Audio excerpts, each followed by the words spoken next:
Hello and welcome back. Today, we're putting ICICI Bank under the microscope. They've just released their numbers for the fourth quarter and the full financial year ending March 31st, 2025. That's right. ICICI Bank, one of India's largest private sector banks, a major player across retail, corporate banking, and treasury operations. They also have significant subsidiaries in insurance, both life and general, asset management, and securities. It's a big one to unpack. Absolutely. So, the documents we're looking at cover their audited standalone and consolidated financial results for the quarter and year ended March 31st, 2025. These were approved by their board of directors on April 19, 2025. Where should we start? Top line? Let's kick off with the standalone results first, then compare with the consolidated picture. For Q4 2025 standalone, net interest income, or NII, came in at 21,193 crore rupees. That's up a solid 11.0% year-over-year from 19,093 crore rupees in Q4 2024.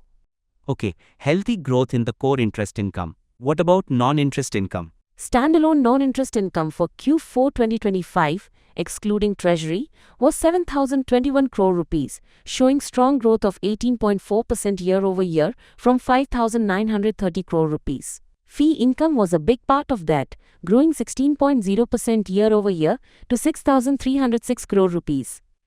Dividend income from subsidiaries also jumped nicely. So, core NII and fee income looking strong. How did that translate down to the bottom line for standalone? Good performance there too. The standalone core operating profit grew 13.7% year-over-year to 17,425 crore rupees in Q4 2025. After provisions of 891 crore rupees, which were actually up slightly year-over-year but down quite a bit quarter-over-quarter, the standalone profit after tax, or PAT, landed at 12,630 crore rupees. That's a solid 18.0% increase year-over-year from 10,708 crore rupees in Q4 2024. 18% growth in standalone PAT, that's impressive. Now let's broaden the view. How do the consolidated results look for Q4 2025? On a consolidated basis for Q4 2025, the net interest income was 25,340 crore rupees, up 14.2% year-over-year. Non-interest income was even stronger, hitting 31,361 crore rupees, a big jump of 27.6% year-over-year. A significant portion of that non-interest income, about 22,373 crore rupees, came from premium income, likely boosted by ICICI Lombard becoming a subsidiary. Ah, right. The consolidation of ICICI Lombard would definitely impact that. So, what was the consolidated profit after tax for the quarter? The consolidated PAT for Q4 2025 was 13,502 crore rupees. That's a strong 15.7% increase compared to the 11,672 crore rupees in Q4 2024. Okay, so strong profit growth both standalone and consolidated. What about the full year figures for FY 2025? For the full financial year 2025, standalone PAT grew 15.5% year-over-year to 47,227 crore rupees. Consolidated PAT grew 15.3% year-over-year to 51,029 crore rupees. So consistent double-digit profit growth across the board for the full year. Solid numbers. Let's look at profitability metrics. What about net interest margin, or NIM, and return ratios? Standalone NIM for Q4 2025 was 4.41%, slightly up from 4.25% in the previous quarter, but down a touch from 4.40% in Q4 last year. For the full year FY 2025, standalone NIM was 4.32%. They did note a small 2 basis point positive impact from interest on tax refund in Q4 2025. Standalone return on average assets annualized was around 2.49% in Q4, and return on equity was about 18.2%. And on the consolidated side? The consolidated return on equity for Q4 2025 was around 18.1%, quite similar to standalone. The book value per share stood at 410.1 rupees standalone and 429 rupees consolidated as of March 31st, 2025. Okay, stable margins and healthy returns. Were there any significant exceptional items impacting these results, standalone or consolidated? Looking at the profit and loss statements provided, there are no line items explicitly labeled as exceptional items for Q4 or FY 2025 in either the standalone or consolidated results. This suggests the profits we're seeing are largely from regular operations. Though we should remember, the ICICI Lombard consolidation impact on the consolidated side isn't exceptional, but is a structural change compared to the previous year.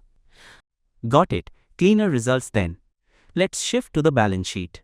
How are loans and deposits shaping up?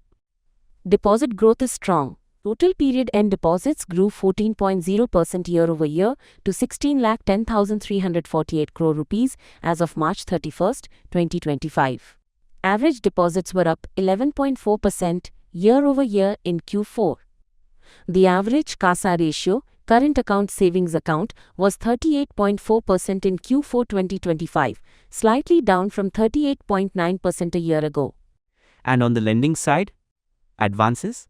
Total standalone advances grew 13.3% year-over-year to 13,41,766 crore rupees. Domestic loans grew slightly faster at 13.9%. Retail loans, which make up over 52% of the book, grew 8.9% year-over-year. Business banking was the star performer here, growing a very strong 33.7% year-over-year, while the domestic corporate book grew 11.9%. That business banking growth is quite something. How does the asset quality look? NPAs? Asset quality continues to improve. The standalone gross NPA ratio dropped to 1.67% at March 31, 2025, down from 2.16% a year earlier and 1.96% in the previous quarter.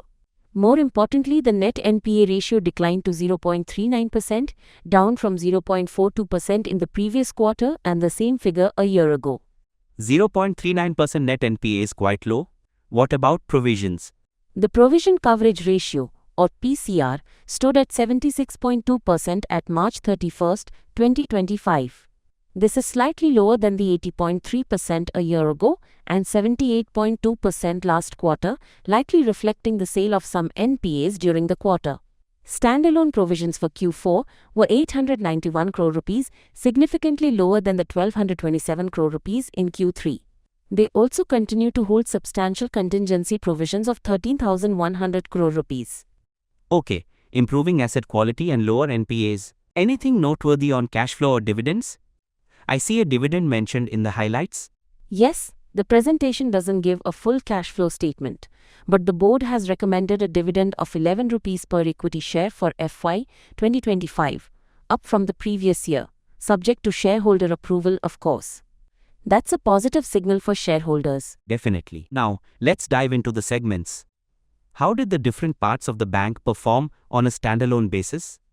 Looking at the standalone segment profit before tax, or PBT, for Q4 2025. Retail banking was the largest contributor with a PBT of 6,493 crore rupees. Wholesale banking also performed well with a PBT of 5,551 crore rupees. Treasury contributed 4,466 crore rupees to PBT. So both retail and wholesale segments are delivering significant profits. So a well-diversified profit base. How would you summarize the overall performance for Q4 and the full year? It looks like a very solid quarter and year for ICICI Bank. Strong double-digit growth in core NII and fee income leading to healthy profit growth both standalone and consolidated. Loan growth is robust, particularly in business banking, and deposit growth is steady. The continuous improvement in asset quality with net NPAs below 0.4% is a major positive. Capital adequacy remains very strong too. What about significant events or notes from the management commentary or the board meeting outcome? You mentioned ICICI Lombard earlier. Right. Key things to note. ICICI Lombard General Insurance became a subsidiary effective February 29, 2024, impacting consolidated numbers, YoY. Also, ICICI Securities was delisted and became a wholly owned subsidiary effective March 24, 2025, following the scheme of arrangement. This led to an increase in equity investment shown on the balance sheet and recognition of securities premium. The bank also proposed the sale of its entire stake in associate NIIT-FBI. And of course, the dividend recommendation of 11 rupees per share. Okay, quite a bit happening on the corporate structure front. Now, a crucial piece, the auditor's reports. We have reports for both standalone and consolidated financials. What did the auditors say? Any flags? We have the auditor reports from the joint statutory auditors BSR and Company, LLP and CNK and Associates LLP. I've reviewed the reports provided in the filings. For both the standalone and the consolidated annual financial results for the year ended March 31st, 2025, the auditors have issued an unmodified opinion. Unmodified? So a clean chit basically? Essentially, yes. An unmodified opinion means that the auditors believe the financial statements present a true and fair view in accordance with the applicable financial reporting framework. They haven't highlighted any major qualifications, adverse opinions, or disclaimers of opinion. There might be key audit matters discussed, which is standard practice, outlining areas that required significant auditor attention, but the overall opinion is clean. This provides significant comfort regarding the reliability of the financial numbers presented. The declaration provided by the bank also confirms these unmodified opinions. That's very reassuring. So given the strong performance, improving asset quality, and clean audit reports, what's the outlook? Disclaimer again, please consult with certified financial advisors before making any investment decisions. The outlook for ICICI Bank appears positive. They are demonstrating consistent growth in core operating metrics, managing asset quality effectively, and are well capitalized. The retail segment continues to be a strong base, while the significant growth in business banking is encouraging. Their subsidiary performance also contributes positively to the consolidated picture. Key risks remain the broader macroeconomic environment impacting credit demand and quality, interest rate fluctuations affecting margins, and the ever-present operational and cybersecurity risks in banking. Makes sense. So to wrap it up, ICICI Bank delivered a strong Q4 and full-year FY 2025 performance. Key takeaways are robust profit growth, standalone and consolidated, healthy loan and deposit expansion, significant improvement in asset quality with very low net NPAs, strong capital ratios, and importantly, clean, unmodified opinions from their auditors on both standalone and consolidated results. The increased dividend recommendation is also a plus for shareholders. excellent summary. A solid performance indeed, backed by a clean bill of health from the auditors. That's all the time we have for today. Thanks for tuning in. We'll catch you next time.